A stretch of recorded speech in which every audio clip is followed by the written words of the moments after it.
When Americans first arrive in Australia, life feels almost unreal. Every day feels lighter, conversations feel easier, and even ordinary moments seem exciting. But after months turn into years, that feeling begins to change. Not in a bad way, but in a quieter, more honest way that most people never talk about. The initial thrill fades, as it always does, and what replaces it catches most Americans off guard. They expect either continued euphoria or inevitable disappointment, but what actually happens is neither of those things. Instead, life settles into something more sustainable, more genuine, and often more meaningful than the excitement that brought them here in the first place. This transition doesn't get discussed much because it's not dramatic enough for social media posts and not negative enough to warrant complaints. It's just real life emerging from underneath the shine of novelty, and understanding this shift is essential for anyone considering a long-term move to Australia or wondering what happens after the photos stop feeling special and the everyday rhythm takes over completely. At the beginning, everything feels like an upgrade. The weather, the lifestyle, the open spaces, and the relaxed energy make daily life feel refreshing. Americans often assume this feeling will last forever because nothing feels wrong. But the honeymoon phase isn't meant to last. It's meant to introduce you, not define the experience. During those first months, every beach visit feels special. Every casual Friday afternoon feels revolutionary, and every coffee tastes better than it probably actually does. Americans find themselves taking photos of ordinary moments, texting friends back home about how different and amazing everything is, and genuinely believing they've discovered something most people miss. The enthusiasm is real and valid, but it's also unsustainable. No place can maintain that level of intensity indefinitely. The weather stops feeling miraculous and starts being just weather. The beaches are still there, but you don't visit them every weekend anymore. The lifestyle is still relaxed, but it becomes your normal rather than your novelty. This isn't a failure of Australia or of the American who moved there. It's simply how human adaptation works. We acclimate. We normalize. And when that happens, many Americans worry they've made a mistake or lost something important, when actually they're just transitioning into the next phase of truly living somewhere rather than experiencing it. After the honeymoon ends, routine slowly returns. Work becomes normal again, commutes feel familiar, life stops feeling like a highlight reel. This is where many Americans expect disappointment. But instead, something different happens. Australia doesn't lose its appeal. It simply stops performing for you and starts feeling real. The grocery store is just a grocery store again, not an exotic adventure. Your apartment becomes home rather than a temporary exciting landing spot. Colleagues transform from interesting new people into regular co-workers with familiar quirks and habits. None of this feels bad, but it also doesn't feel special anymore. And that absence of constant specialness can create a strange emptiness if you're not prepared for it. Americans often describe this period as confusing because nothing is actually wrong, yet something feels different from what they expected. They came to Australia for the excitement, the change, the adventure, and now life feels surprisingly ordinary again. But this is actually when the real experience begins. This is when Americans discover whether Australia works for them as a place to live, rather than just a place to visit or experience temporarily. The country stops being a backdrop for your transformation and starts being the actual context of your daily existence, with all the mundane reality that entails, and that's when you learn what living somewhere truly means. Once the excitement fades, Americans often notice how calm everyday life feels. There is less pressure to rush, less urgency in social expectations, and more space to exist without explanation. This doesn't stand out at first, but over time, it becomes one of the most noticeable differences. The baseline stress level is simply lower than what most Americans are accustomed to carrying. People don't apologize for leaving work on time. Social plans don't require elaborate justifications if you need to decline. Weekends don't need to be maximized or optimized to feel worthwhile. This isn't about laziness or lack of ambition, which is what some Americans initially suspect when they first notice the difference. It's about a fundamentally different relationship with daily life, one that treats sustainability as more important than constant intensity.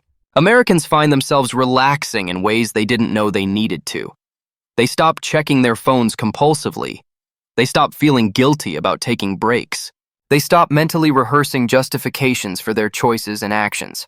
None of this happens because they consciously decided to change. It happens because the environment around them simply doesn't reinforce the habits that created that pressure in the first place. Australia isn't actively teaching this lesson, but Americans learn it anyway through immersion in a culture that operates on different assumptions about what matters and what deserves energy and attention throughout each day. If you find this kind of long-term perspective interesting, support the channel by liking the video or subscribing. It helps this content reach people who are looking for real experiences, not surface-level impressions. These stories take time to develop and require living through the entire arc of adjustment, not just capturing the exciting beginning that most content focuses on exclusively. We're committed to exploring what life actually feels like after the novelty fades, after the social media posts slow down, and after you're simply living rather than experiencing something for content or documentation. This approach doesn't chase viral moments or dramatic revelations. It focuses on the quieter truths that matter more in the long run, but get discussed less because they're harder to capture in short, punchy formats. Your support through likes, comments, and subscriptions tells the algorithm that this kind of thoughtful, patient storytelling deserves to reach more people. It helps us continue creating content that serves people making real decisions about their lives, rather than just entertaining people scrolling through their feeds.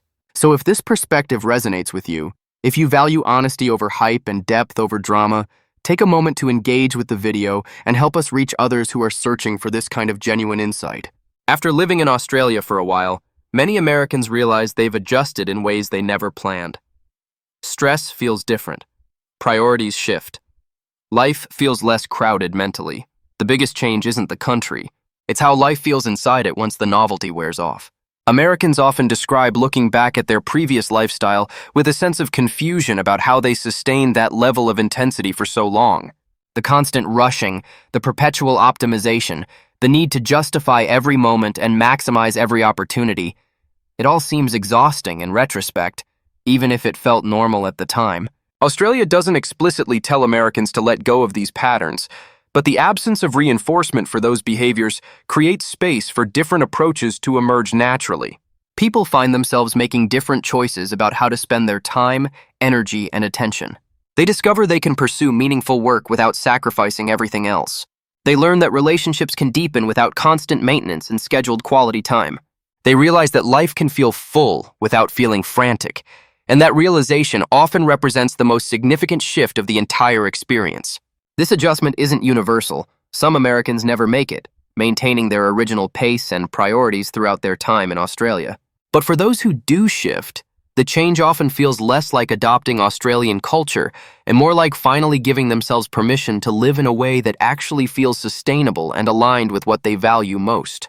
What life in Australia feels like after the honeymoon ends isn't disappointment, it's clarity. The country stops impressing you and starts supporting you. And for many Americans, that's when Australia truly begins to make sense. If you enjoy thoughtful stories about life across cultures, subscribe for more calm, documentary-style perspectives. These are the insights that only emerge after living somewhere long enough to see beyond the surface, beyond the tourist experience, and beyond the initial adjustment period that dominates most narratives about moving abroad. Understanding what happens after the honeymoon phase isn't about managing expectations downward or preparing for inevitable disappointment. It's about recognizing that the most meaningful aspects of living somewhere often only become visible once the excitement fades and real life takes over. Australia's greatest gift to many Americans isn't the beaches or the weather or the lifestyle everyone talks about in the beginning. It's the quiet recalibration of daily life that happens after you stop noticing those things as special and start simply living in a rhythm that feels more sustainable than what you left behind. That's the story worth telling, the one that helps people understand what they're actually choosing when they decide to move to Australia long term. And that's the perspective we'll continue exploring for anyone navigating this journey or considering whether to begin it themselves.